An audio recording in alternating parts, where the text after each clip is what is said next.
सोना आणि सिल्वर बद्दल महत्त्वाची अपडेट आहे. मागील काही दिवसांपासून कंटिन्युअसली करेक्शन हे सोन्यात आणि चांदीत चालू आहे.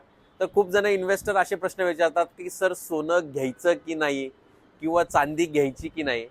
तर मी तुम्हाला सांगेल 28 आणि 29 जुलैपर्यंत थांबा, कारण की त्या दिवशी फेडची नेक्स्ट मीटिंग आहे US मध्ये आणि फेड इंटरेस्ट रेट वाढवतात की नाही याच्यावर सगळ्यांचं लक्ष आहे. बट तोपर्यंत तरी सोन्यावर दबाव राहील आणि फेड मीटिंग झाल्यानंतर त्यांची कमेंट्री काय ते पाहिल्यानंतर आपण पुढचे डिसिजन घेऊ.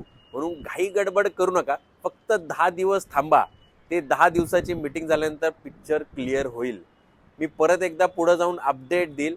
बट पॅनिक न होता लगेच सेलिंग पण करू नका. बट वेट अँड वॉच करणं गरज आहे. पण इथून थोडं तरी पुढं सोन्यामध्ये करेक्शन राहील. मे बी अजून स्वस्तातही चांगलं भेटेल. थँक्यू.